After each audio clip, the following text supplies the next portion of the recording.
you always have to be changing your content as a creator because you're always changing as a person. What we don't talk about enough is the mental strain it takes when everything's based on numbers. I think that's how I've been so successful sometimes, is that if you say no, I'll find another way. Yeah. Because then it's like, okay, well, this person said no, but there's someone else that's gonna say yes. Exactly. Right? So if email didn't work, the DM didn't work, the phone call didn't work, in person didn't work, I'll make a video. Yeah.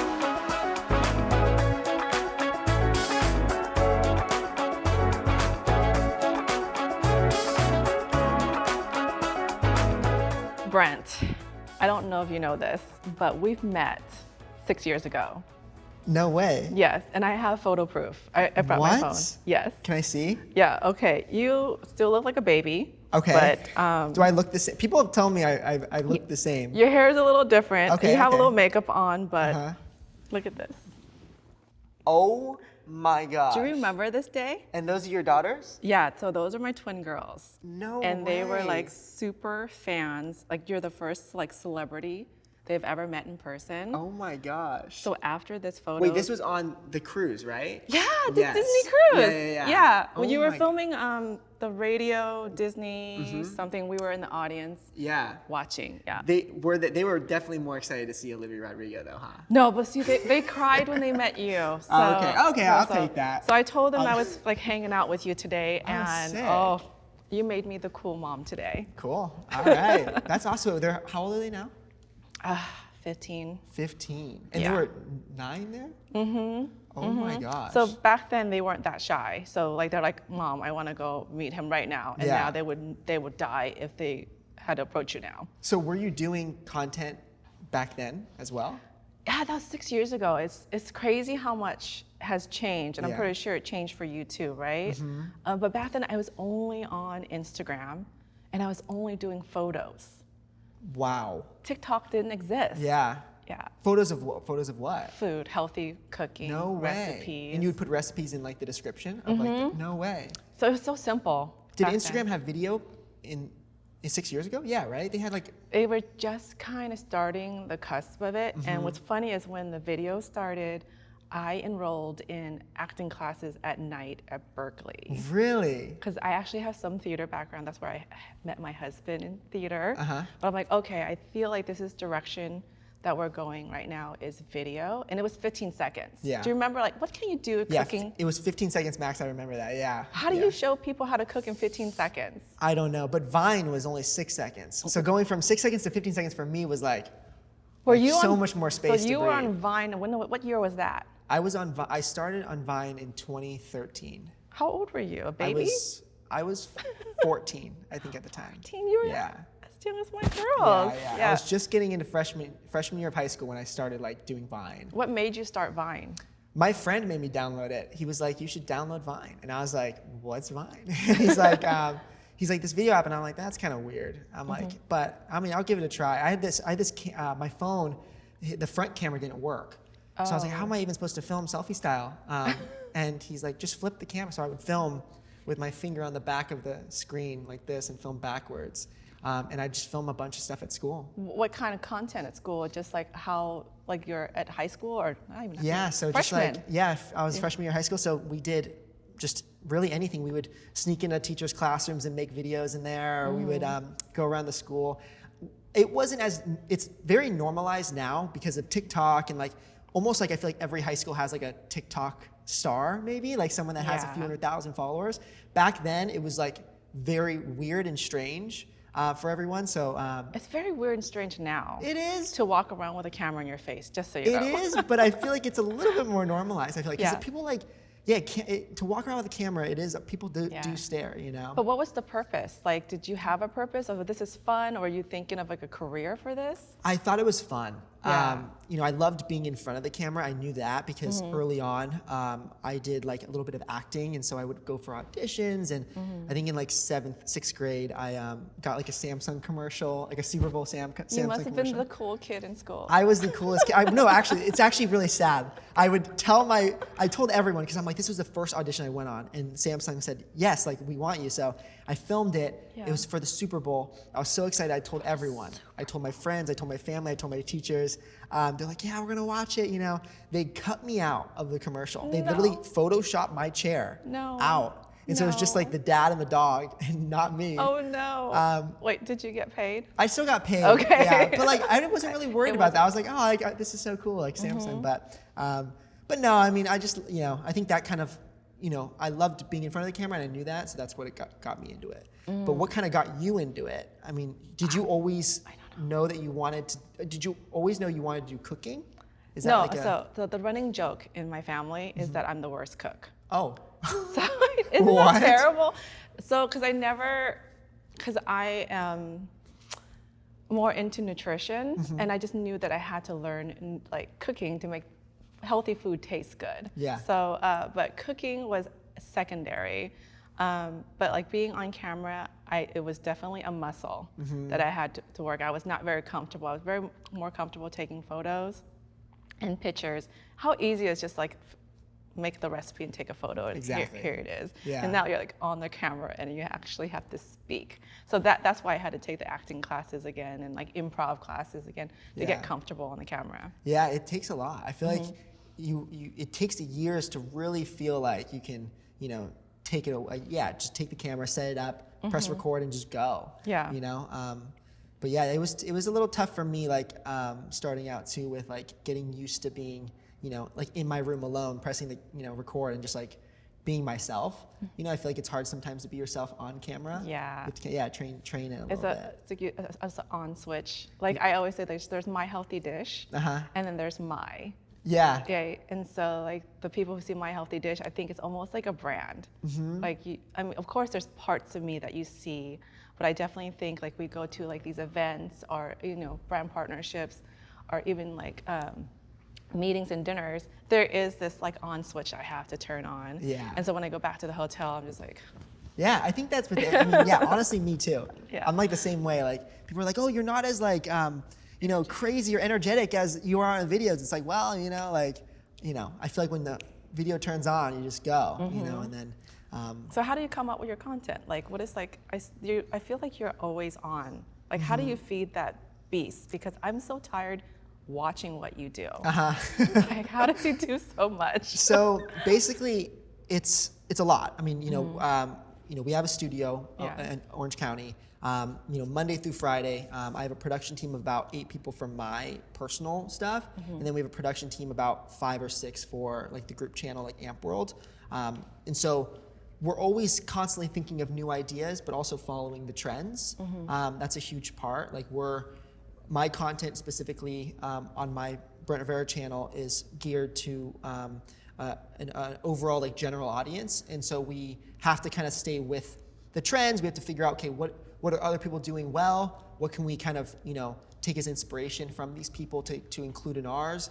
So it kind of just depends, but we're always go. Like I'm always like, if I'm out and about, I'll see something and I'm like, that's a great idea. That's a great like idea. I need to do that. That happens to me all the time. Yeah. Because I don't force it. Like I'm the opposit of like creator. Like, Really? I'm just so like, you know, their schedule, all that. I just wait for inspiration. So you'll see is it like you see something online, or you see something like Exactly. like you go to a restaurant, you're like, oh my gosh, like this would be a perfect. So I was in Hawaii with my family, and I was scrolling into my friend's stories, and she was at this restaurant, and they serve like these like, you know, those fully loaded nachos in a tin. Yeah. Like a bucket, and then they dump it. Yeah. And I was like, gosh, and I can't do nachos for my healthy page, but how can I? That's such an interesting like intro to a video. And like the whole time I'm in Hawaii, like I should be on vacation, but my brain all of a sudden started like manifesting like, what can I do with a bucket? The bucket turned into like a bowl. The bowl turned into a vase. So I was like, what if I just dumped layers and layers of salad? Like, you know, all the ingredients in a salad in this huge glass jar vase, and you know, poured it out like a funnel. But that would be an interesting twist, because, you know, everyone could cook. Yes. Anyone well, could no, not everyone can Okay. cook. I personally can't cook.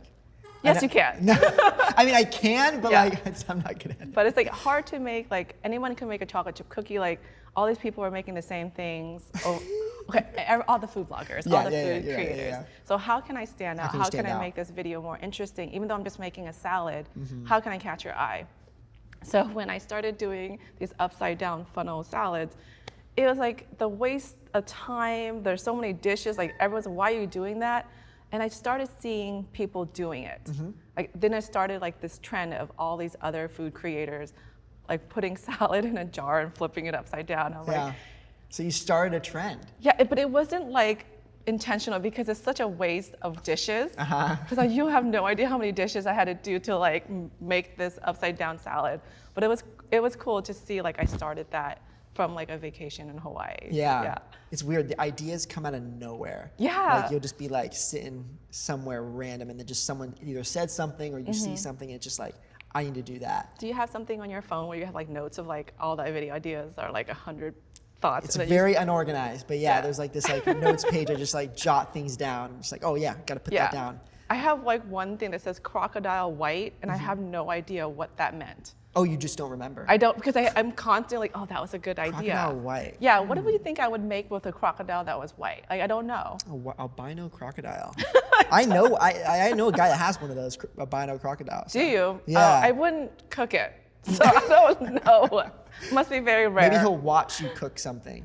And feed a crocodile. And maybe feed that it. was where I was going, like Okay. an upside down salad, and feed it to a white crocodile. Yeah. I think that was where my direction was. I have a question for you. Yeah. So as time goes on, like how has your content changed in the last few years? Like does it change based on, you know, maybe the different platforms and how they changed their algorithm? Or does it more so change like you listen to your audience and you're like, okay, like they want more of this or that? Oh, yeah. So I think the comment section is great. Right? That's like your focus group, all the questions. So I definitely get a lot of content ideas from that. But like I said, I started on Instagram. Yeah. Just photos. And so I had to relearn everything. And I honestly was really nervous to start TikTok. Because that was like during the pandemic, everything shut down. Yes. So like all my meetings, all my brand deals, everything, we were just stuck at home. What was crazy was that I was needed more than ever because everyone was home. They had to learn how to make bread. Like yeast was like gold. Yeah. Like I had to like hunt down yeast and pay $80 on Amazon to show people how to bake bread. Wow. So I had to, I felt like a lot of people were watching me so they could learn how to cook all the stockpile of food that they were at home. But also all the mainstream media needed content from us. So we were like Zooming stuff. So I had to get very comfortable fast. Yeah. On video. And so I started TikTok, and it was so funny. I told my daughter, Shayna and Kira, they're, I think 12 at that time. I'm like, oh, what do you guys think of mommy doing TikTok? Yeah. And they're like, no, mom. Do they have TikTok accounts? They had Musical.ly, and then it turned into, so they had TikTok. But like, no, mom, you're not cool. You're so embarrassing. Please do not do TikTok. And I'm like, okay, I'm doing TikTok. That's exactly what I tell my mom. No, Yeah. I'm kidding. And so I did TikTok, and oh gosh, it was so much fun. It was the first time that like I could do more than just food. And it kind of clicked that like, I want to stand out. I don't want to be a food blogger. I don't want just to cook food online. I have to be a personal brand. And by doing that, I need to show more of myself, my life, and like my interests and my hobbies, but also my life in general. Like I have kids, I have parents, I'm an immigrant. I'm first generation refugee from Vietnam. Like, you know, I want to share all those stories that makes you a person and not a food blogger or just a recipe page. Yeah. I mean, it's proven to do, if you share more, you know, and you show more, like your personality, I mean, people connect with you more, and then, there's just more opportunity. But that's also very scary, right? Like, isn't it also a little... It in the opens beginning? criticism. Like you can't criticize food. Yeah. But you could criticize how I raise my kids. Yeah. You know, because I have a picky eater, and I show them. I still have to like mold it around food, right? So I have a picky eater. This is how I approach her. This is how I get her to eat certain types of foods. I don't force it. You know, I don't have that mentality where if you don't eat, you go to bed hungry. So there was a lot of dialogue in that. Yeah. So how do you focus with all the hate? Like, I mean, you know, I think when I was younger on Vine, I probably got the most hate, which was good because I feel like it kind of like made me a little stronger, you know? Thick skin. Yeah, thick skin. But yeah, I mean, there's obviously going to always be people that want to bring you down, especially like the more followers you have. If the follower count is bigger, people are more likely to criticize even the smallest things and be like, this person, deserves this because he did that. So it's tough. It's tough, and you'll come across situations that will really test that. Like certain people will say something like in person, and like it just really tests it. But as I grow older, I learned that it's best to just not respond or not retaliate, not engage, and not engage, and just mind your own business and keep going. So you've never been like just tempted to create a fake account and respond to all your haters? Like, I don't know. Maybe at some points early on for sure. But I think as you get older, you start to you start to like these people behind the screen. Don't necessarily their words don't matter as much as when I was starting out, for sure. So you're how old are you? I'm 26. Okay. Yeah. I'm 44. Okay. So we have a big age gap. I think we have different experiences of like how we our work. Yes. Right. So what is it like your barrier, like something that you always have a roadblock when you're working? I would say one big thing that we come across is always finding a way to like innovate. Yeah. I think innovation's pretty hard because you want to see what other people are doing and using that as proof. Yeah. For whatever you create, but I think coming up with new things all the time is almost impossible. So that's always difficult, but also expanding the team. I think like as we continue to grow and scale, like you have to bring on the right people to do the right jobs. It's so hard finding the right It's hard. people, yeah. And as a creator, you want your hand in everything. You want your hand in the editing. You want to be pre-production, post-production, everything. But you do have to learn to let go and trust the right people, pick the right people. And, and finding the right people is a little bit difficult. But you have to go through a few bad ones to know which ones are the good ones, though. Yeah, totally. So is it for you? Is it just you? Do you have a production team? I went through a few. I went through 4 videographers, editors, and I still have not found the right person. But that might just be me as a perfectionist. Okay. Right? Of like, that's just not my style. That's not my style. But I'm starting to learn that as you scale, you have to kind of let go of a little bit of like that you. Totally. Because they're never going to be you. But I think my main struggle is, because I'm okay with doing it myself and I have my team that helps me, but my main struggle is time. Because I have twin girls. Yeah. Like I said, I am a first generation immigrant. So I'm pretty much like the caretaker for my parents, because to maneuver in this world that they're not familiar with. Yeah. And I have ailing dogs, and I have a husband, and I have an extended family. Yeah. So my family actually consumes a lot of my time, but I also love it. And because they're 15, like when they're 18, they're gonna be leaving the nest. Yeah. So I always try to prioritize them. Yes. But like you could pick up tomorrow, right, and go to LA. Yeah. If I was gonna get an inbox and say, hey, Mai, come to Forbes party, but you guys need to like tell me like 3 weeks in advance. I need babysitters. I need to like have my mom come make meals for my daughter. So I need to prioritize my time. So I have to work more efficiently with the time I have. Yeah, that's tough. That is tough. Yeah. I have a lot of free time to work. I'm so jealous. I work all the time. I know. And it's sometimes I do have to like all right, like I need like to take a break or something, but I do enjoy it. But yeah, I mean, I think that's also something I'm gonna have to learn as I grow up, to figure out how do I balance, whether it's a girlfriend or whether it's it's just a work balance life. Work-life balance. Yeah. And I'm going to have to do a better job at that when it gets to that point. I'm sure, but I still feel like even in your life, there's commitments, yes, right? Not just work that you're pulled to. Exactly. And you want to enjoy, like, if I could turn back time and be 16 and be an influencer and make millions, oh my gosh, like what a time to be alive, to be young. Yeah. Right. I mean, does that ever get to you? Yeah, I think I feel extremely lucky to be in this, and I think that's why I work so hard, is because I know the opportunity that I have, And I think as a creator, you want to have the freedom to kind of create whatever you want, right? You don't want to feel like you're stuck in a box. And I feel like I'm always working toward that because I know the more free I am when it comes to the content that I make, the more I can just get up and go and do an idea like whenever I want. Like I was feeling like 2 months ago, I was like, I want to go to Europe. Like I want to have like a little bit of a European summer. I see all these young people going there and having fun. I'm like, so I want to do that. But I'm also like, I can't just be gone for 2 weeks. Like it just doesn't work like that. And so I'm just like, you know what? We're gonna make a video out there.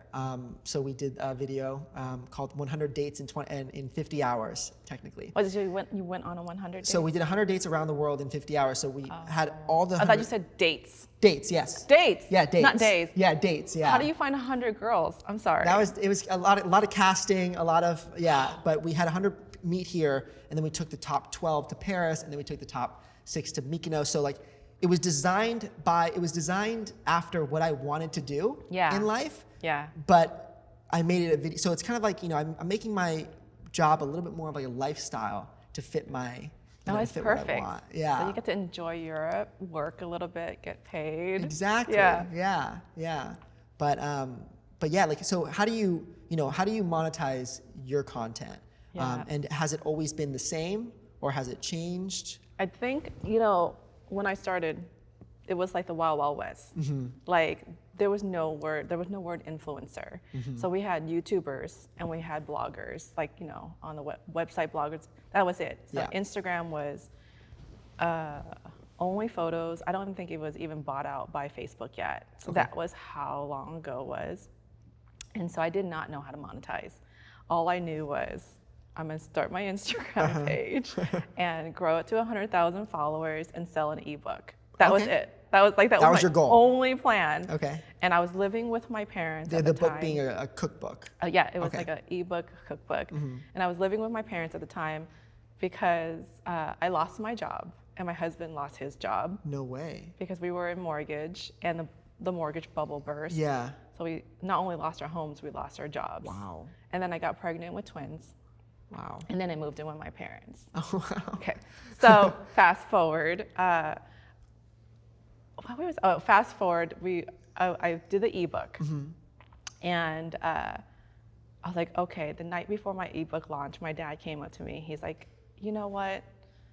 I think you should go into real estate because and just to give you a backstory, they don't understand. There was no influence. There was no roadmap. Yeah. So that I could show them that like this person's making money online. So it was hard to convince anybody what I was doing. But yeah, the next day the book launched, made a ton of money. My husband quit his job in 2 weeks. Oh, wow. And we moved out, which was amazing because it was the first time we were like a family dynamic together without parents hovering over me on how to take care of my kids. And then all the things came, right? As you learn, then like the brand deals came. And my first brand deal, I was shocked. I just never seen that kind of money. Yeah. Like So all they have to do is... Yeah. You want 3 photos for $20,000? Yeah. Like I've never seen that kind of money. Yeah. So to see that, I'm like, gosh, I think our life is changing. Yeah. Like this is something. Yeah. So in the beginning, it was just brand deals in the book. And then, all the things, like we started monetizing the videos and all the platforms, and then the affiliate links and the cookbook that's coming out. I have a cookbook coming out. That's amazing. Congrats. Yeah. Healthy My Way. I'm going to send you an influencer box. Perfect. Yes? Yes. Okay. Yeah. That's October amazing. 15th, you'll get an influencer box. Thank you so much. Yeah. That's awesome. So how long have you been working on that cookbook for? It's a process. So the process of a cookbook is almost like speed dating. Okay. So you write a little proposal, and it's like a mini book, and you also give them your stats and like how well you could sell this book, and you send it to all these publishers, and then they have a meeting, and we do all these Zoom calls, and you're like just speed dating through them. They just tell you how wonderful you are. I highly recommend it. Okay. Like it's just so fun. Yeah. And then at the end they bid, like it's like an auction, and they kind of auction for the book, and we did great in the auction, and yeah, this is where we are. So That's any awesome. plans of a book in the future or any products coming out? For me, book, no. Yeah. Not in the works, but maybe one day. Product-wise, yes, we are working on something. Ooh. Yes, it's a snack. And we've been at it for about 8 months now, 9 months. Yeah. So we've been really perfecting it and figuring out, what's gonna resonate with the audience that we have, but at the same time also go beyond that. Yeah. You've seen products, from different, YouTubers and creators like Prime and like Feastables from Mr. Beast, and it's all, a lot of it is marketing as well. Yeah. So, but the product needs to be good, and so I didn't want to just release something just to release it. Can you say what the product is? It's inspired by like a Korean snack I actually tried. Okay. So I'm a big snacker. I'm like a snack fanatic. Yeah. And so when I go to these different countries, I'll like go straight to the convenience store and just buy a bunch of random snacks that I've never even heard of. And I'll just try a bunch. And then like I tried this chip and I'm just like, oh my gosh. I'm like, this is it. And inspiration. So it's inspiration. Yeah. I'm like, this is it. But they only had 4 flavors, and the flavors were marketed toward like an Asian, like it's more like I think they had seaweed flavor and they had like shrimp flavor. Yeah. And I'm like, okay, like they're good. But I think for like an American market, it could be really interesting expanding into like maybe different flavors that, resonate with more people from here. Yeah. So I had a bunch of ideas. I'm like, okay, we got to do this. Like this is it. And so, yeah, we're still working on it. You're going to have to send me a box for my girls because they're going to love it. Totally. We're going to create like a fun PR pack. Get something like, I'm trying to think of like ideas for PR packages and stuff, but I want it to like really stand out. Isn't PR packages fun? Like, yeah. Where did that concept come from? I don't know. When did that start? Because I don't remember getting it like 13 years ago. No. Yeah. People have been going all out though. Like Jake Paul just released his fragrance line, and he did like this like AI generation thing where it looks like that person that gets the product is saying that they love the product because of XYZ. That's so cute. It is the funniest thing ever. Yeah. So people are getting creative with it, but mine's not that creative. Mine's really cooking, so you're gonna have to cook. Okay. So you're gonna give me stuff to cook, and then it's gonna. Yeah. Okay, perfect. So the cookbook cover is chicken pho, okay. which is something I make all the time for my family. Mm-hmm. It's gone viral so many times, and it's a Vietnamese recipe, something like that has to be on the cover. Uh-huh. And so you're gonna get a pho kit. Perfect. I love pho. Yeah, and it's gonna be so easy. You just follow the recipe, you're gonna get the kit to help you with the recipe. That's awesome, yeah. Do you ever travel for content? Like, do you ever go certain places and... That would be a dream. Maybe when the girls are 18. Yeah. Yeah, like talking about Europe and going. I had a dream about going to like Italy and really immerse myself, right? Get like a nice Airbnb for like 6 weeks, go to the farmers markets, go to all the restaurants and really experience, and then bring it back and cook and like bring the audience, and like me learning Italian, right? And then going to another country. I'm actually really intimidated to go to Asia though. Really? Why? Yeah. I haven't been back to Vietnam since I left. When did you leave? I left when I was 1, and I was one of those boat people. It's like we went on a boat, escaped. Oh my God. And went to the Philippines, and I was in a refugee camp for a year. Oh my gosh. But I'm intimidated because if I go to Asia and not go to Vietnam, then it would not be right. Yeah. But I'm not ready to go back to Vietnam. Okay. So when do you think you'll be ready? I mean, I just went to Asia, and I have to say, I had 5 countries on my list. It was Japan, Singapore, Indonesia, Thailand, and then Vietnam. And I was actually Vietnam was like my we went to go film a video in Vietnam. Yeah. So it wasn't like I was looking forward to it. I just didn't know a whole lot about Vietnam, and so I was like, I'm like looking forward to Thailand. I'm looking forward to the PP Islands, all these things. But I didn't like look forward to Vietnam. When I got there, it was one of my favorite countries. Food is amazing, right? Food's amazing. Yes. We went to Ha Long Bay. Oh, so beautiful. We went to Da Nang, I think, in like kind of middle Vietnam, and then we went to Ho Chi Minh, and it was honestly like one of the craziest. Like it was a great experience. It's so beautiful, and you probably know more about it than I do now because you were there. I mean, no, I was just. It was really good. I mean, it was really interesting. But yeah, I mean. That's my dream. Yeah. So the prep for that is a lot, because there's a lot of extended family I've never met or have met me when I was a baby. Wow. I have a half brother. So to go there, I know the content has to be shared. So I was thinking about doing a series where discovering my roots That's really you know? cool. But again, that is something that's very daunting, Yeah. and I need time to prep for that. Yeah. And emotionally, I don't know if I'm ready. Yeah. So. Definitely take your time for Yeah. sure with that. Yeah. That's an amazing concept though. But isn't that great? Is that like we could create content about life experiences like that, and I think it would be a great series just when I'm ready. Yeah. And maybe when the girls are 18, so I could actually leave for a long extended time. Yeah. Would you take the girls or no? You know, I'm nothing against your generation, but you guys are such pansies when it comes to things. My daughters are just very high maintenance when they travel, and I cannot have my thinking cap on where I have to go make sure that they eat and drink enough water in the middle of like this heated, hot sun. It's in hot, Vietnam. yeah. Yeah, It's so very hot. I can't be a mom and work at the same time, so they probably wouldn't come on that trip. All right, I see all the nice things you have. So I know you're making money. So beyond the snacks that are coming, how do you monetize? What are your brand deals like? Is there any like fun brands you like to work with? Yeah, I mean, I think the first time I really started making money was sophomore year of high school, where I got this brand deal for this. It was like an app that did live video, and so they're like, every time that you go live, we'll give you $2,000 on this, and I have to go live for 10 minutes. And so I was like, all right, I got like 14 at this time. I'm like, hell yeah, that's awesome. No so I'm limit. just like in the hallways at school going live, you know, Wow. like almost every day. And I was able to, when I turned 16, I was able to buy my own car. I was like, okay, like this is what it could be. And that was like the first time I really started making money. Obviously, from there I worked with different brands from all over the world. You know, things like Coke, Starbucks, Disney, you know, and dream brands, and you know, they definitely, you know, I had really cool campaigns, and you know, but for most of my career, I kind of did a lot of things alone. I was filming at my house. I'm in Orange County, so it's a little separate. And so all these Viners and people that would move to LA were in LA, and actually most of them were in the same apartment building. Wow. So they would collab a lot, and I just didn't collab a lot, and I struggled with finding people that wanted to make content with me.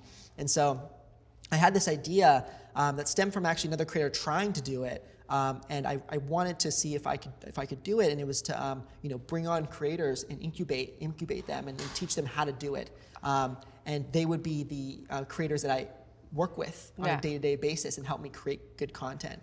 And so we brought on our first talent. He was from Hawaii. His name is Ben Azalart, and he started with 3,000 followers on Instagram. And I just saw him on Instagram.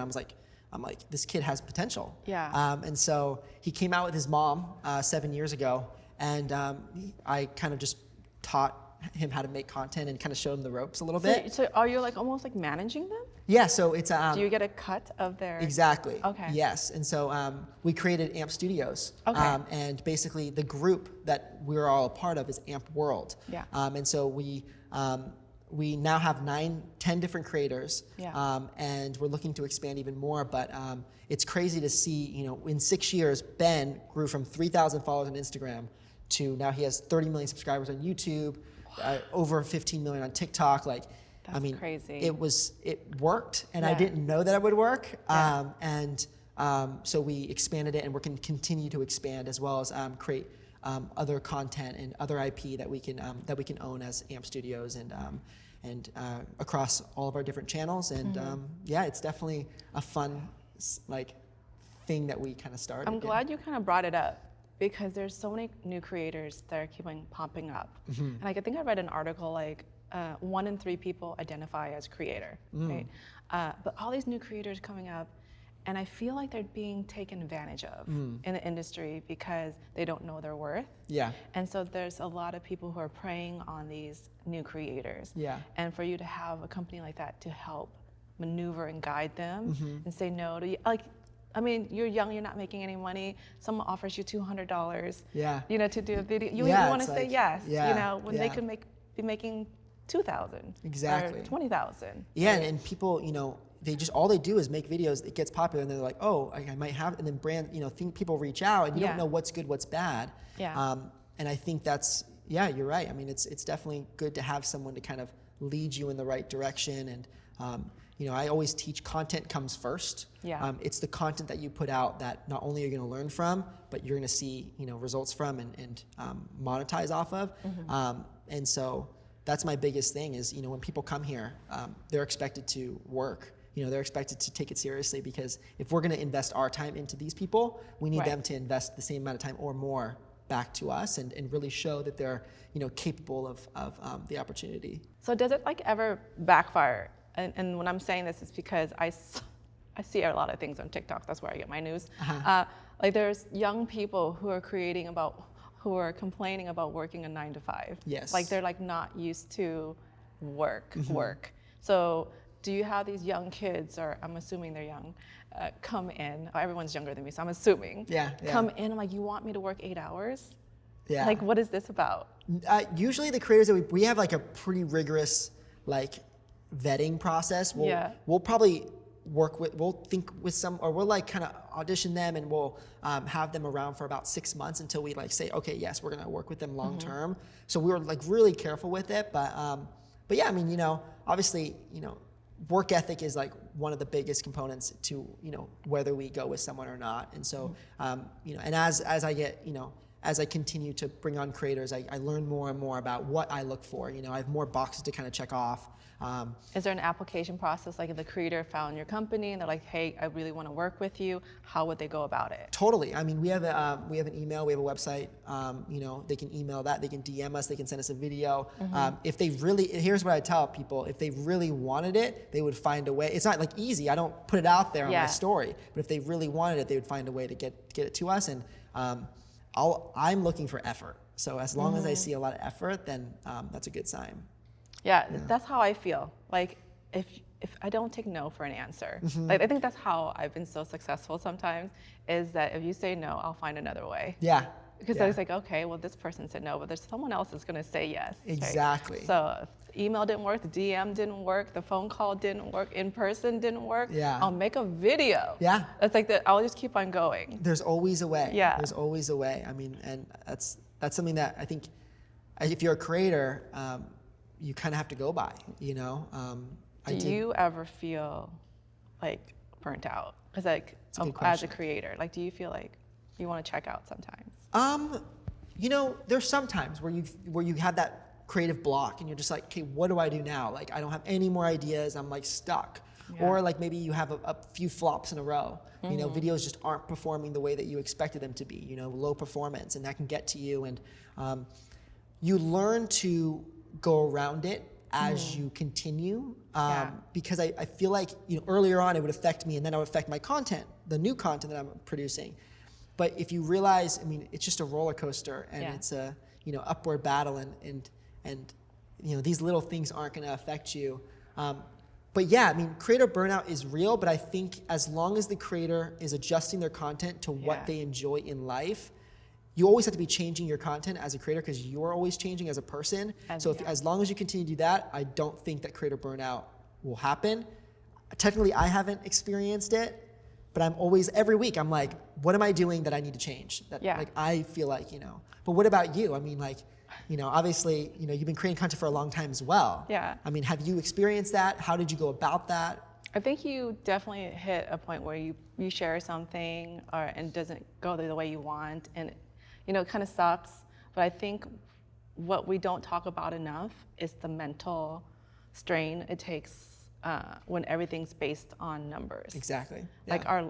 Our self-worth online is a number. Yeah. How many followers you have, how many views you have, your engagement rate, everything is just based on this number. Yeah. And sometimes you feel you're not enough. And it's crazy, right? You could have 1 million followers, 10 million followers, have a viral video, and the next day feel so down. Yeah.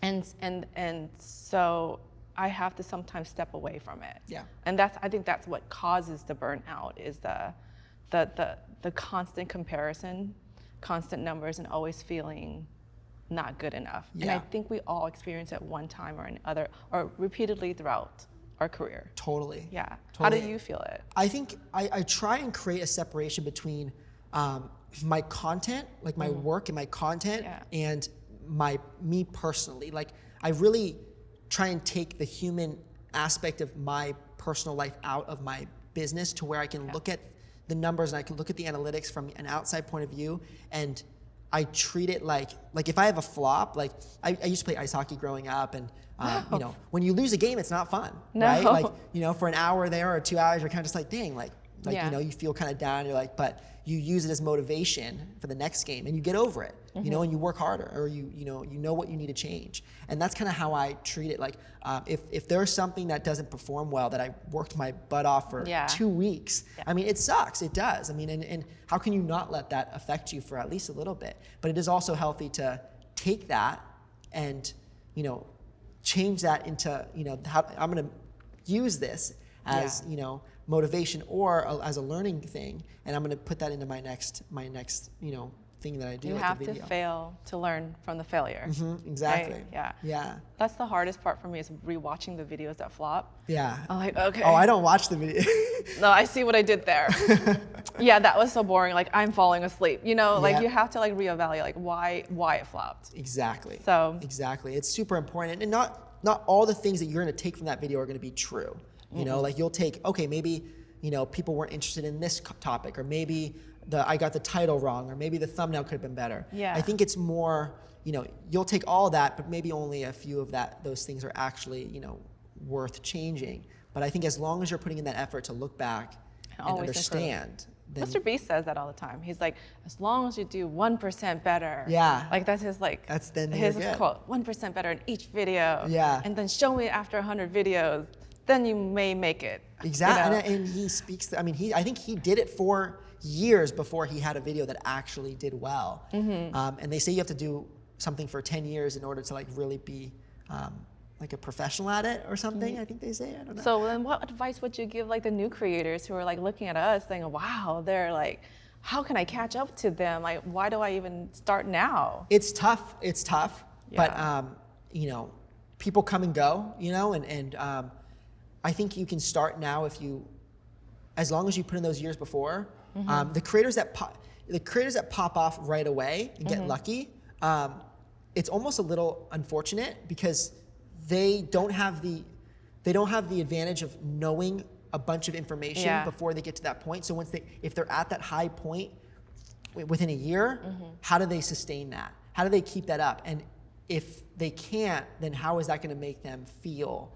And so I'm extremely lucky, you know, to be able to have that slow growth, those stepping stones that I had to take in order to get here, because I really do feel like I learned every step of the way, and I never feel not confident about the moves that I'm making. I definitely feel that. You know? Yeah. I think I'd rather have that growth.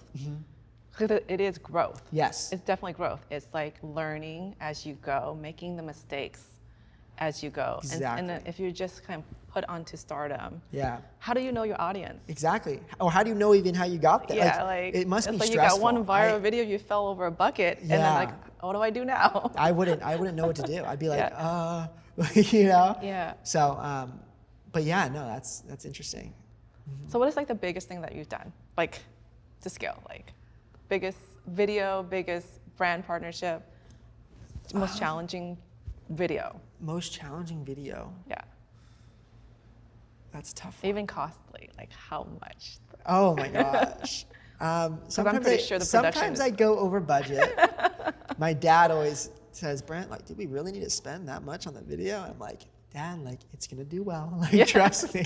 Pay me back. Because he'll be like, he'll look at the financials. He'll be like, so it does pay you back. You know that this video will pay you back. How so? YouTube. So YouTube, you can obviously make money on YouTube. Right. You know, the ads before videos or during videos, mid rolls, pre rolls, and so basically, if you have a longer video, you can include more ads. And if you are, you know, Google preferred or whatever, then you receive even better and bigger. Explain Google preferred for people who don't know that. Google preferred is basically a collection of creators that Google prefers. And how do you get on this preferred list? There's really no like exact answer. They kind of just, and they don't really tell you sometimes. They just do it. But it's like they're confident in you and your content to be able to recommend to brands to say, hey, these are some of the creators that we feel confident that you can advertise in front of.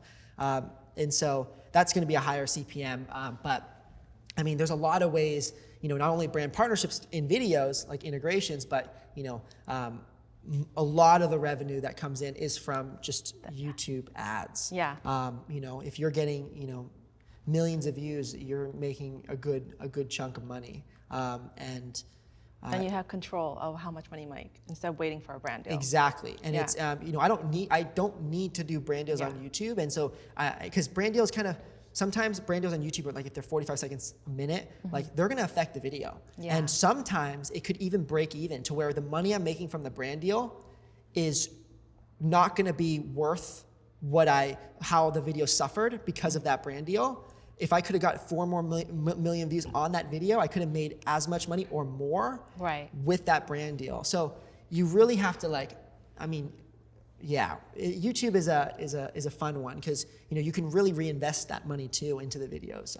It definitely opens up more opportunities for you to be more creative Yeah. because you could spend this money on I'm not saying like a Lamborghini to crash it or anything, but you could spend money on these cooler Yeah, exactly. videos. You can invest. You can make cooler things happen. You know? And I'm sure that's with you. Like, how have you took the some of the revenue that you made and reinvested it into your content?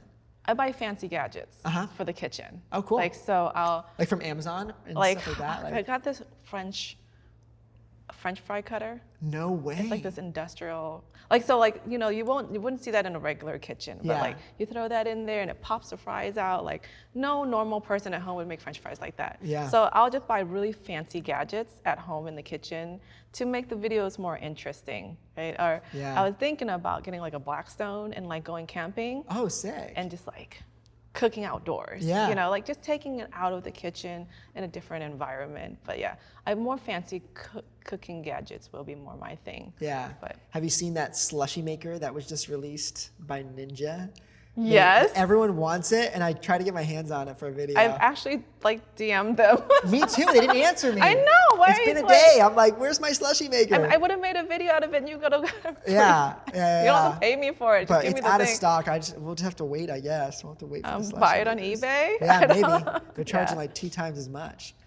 So if someone was wanting to start out doing cooking on social media, whether it's YouTube or short form, what do you think would be the best way to get into it?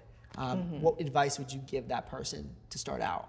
Yeah, that's a great question because I actually mentor a lot of up-and-coming food creators. Really? Yes. I believe in paying it forward because when I was there, I had no one. So I got to figure it out. So any question I could answer, they DM me, managers, even how much I should charge or all these things. But the number one thing that keeps on coming back is how to film video. I'm so used to photos. I'm so used to being behind the camera. How do I? And I was like, how are you so good on camera? And it's well, go look at my videos 6 years ago. Yeah. They weren't the best. Yeah. I want to delete them. So you just have to post. Each video you're gonna get better. You're just gonna find your voice. One day it just kind of and for me, the day it started, because I was struggling on TikTok too, and I always tell all of them this story, is that I was not good on video for years. Even when Instagram had video, I was still struggling, even with going back to acting classes and stuff, because I felt like I was supposed to be a presenter, hi, welcome to this, and today we're making that. And people just don't consume content like that. It's not like a TV show. So I had to relearn how to deliver this content. And I told them that the first video for me that made me reinvent myself was making guacamole. So simple, right? So I was Chipotle released their secret guac recipe. I'm it's no secret. It's literally guacamole, But I was that's what you do. You have to so I went on camera, actually did my hair and makeup because I was in sweats most of my videos. I don't know what I was thinking. Had great lighting, do great lighting, make sure they could hear you. Sound is important, lighting and sound. And I just said, Chipotle just released their secret ingredient of guacamole. And that was it, the hook. And I'm it's so simple. that the light switch turned on and that video went viral. Yeah. And that's how my TikTok really started taking off because I was doing the dances. I don't even dance. Yeah. I am terrible. Yeah. There was a guacamole dance on TikTok at a certain point That by was- Chipotle, I think. I'm pretty sure that wasn't me. So I just tell them you just need to start, and one day you're gonna find your rhythm. Yes. And it will click. But if you're just waiting and researching and watching and consuming and not acting, you're never gonna do it. Yeah. Like how are you gonna fail and learn if you don't fail first? Exactly. And your video is not gonna be great at first, and Yeah. if no one saw it, no one saw it. Yeah. No one saw it. I think people are nervous to put themselves out there because they don't want to embarrass themselves. And because it is, I mean, if you're just starting out, it's going to be embarrassing. Yeah. You know, like, I mean, my first few videos, yeah, oh my God. Some of them were on private. There are some that are still on there. private? But, Please but don't yeah, I pull mean, you know, you have to kind of go through those motions. You know, Yeah, like I you can't said. even watch my old videos, Yeah. but I kept them up there. Like, I can't watch, Yeah. right? Bad lighting, I don't know what I'm saying. Yeah. My husband. Crazy how far you've come. You Oh know, yeah, I fired my husband because he was filming my videos. Really? Yeah. What was he doing wrong? Was he just not getting the right angles? I think we really wanted the smoke and mirrors. We really thought we were gonna do like the big production, right? Mm-hmm. The camera, like everything, and we treated it like a TV show. Yeah. And it was just not organic. That's not how I cook. That's not how I talk. Exactly. Right. So it just fell flat. And in the editing room, we would just argue. And I'm like, you would not talk to your boss that way. Yeah, Why are yeah. you talking to me this way? You know, I'm paying you. Yeah. So I fired him, and I started Boss doing move. it myself. And the videos were better because There you then go. it was my voice, my editing, my vision. Exactly. Yeah. That's super important when it comes to social media, is being, you know, connecting with your audience in that way, and not overproducing, you know, or not overdoing what people started subscribing or following you in the first place. Do you know? film with your camera sometimes? I your actually phone? vlog all my YouTube videos, so I hold it Yeah? in my hand. Yeah. What's your iPhone? Or With a my camera. camera. Yeah. Do you ever just pull out your phone? and For just, short form, I'll do phone. Yeah, Yeah. yeah. All the time. I'll just film whatever. I think that's important to like tell people that you don't need all the You don't. the glitz and the camera equipment. Like the iPhone takes great footage. Like Exactly. if you just want to start. Yeah. And the most important thing is just lighting because they need to see you, Exactly. and sound. They need to hear you, Yep. right? And everything else will fall into place Yep. as you learn, as you fail, and you learn. Exactly. Yeah. Well, that's great. That's great advice. Thank you, Brent. Yeah, of course. That was so much fun. We'll have you. to do this again. Yeah, let's do it. Yeah.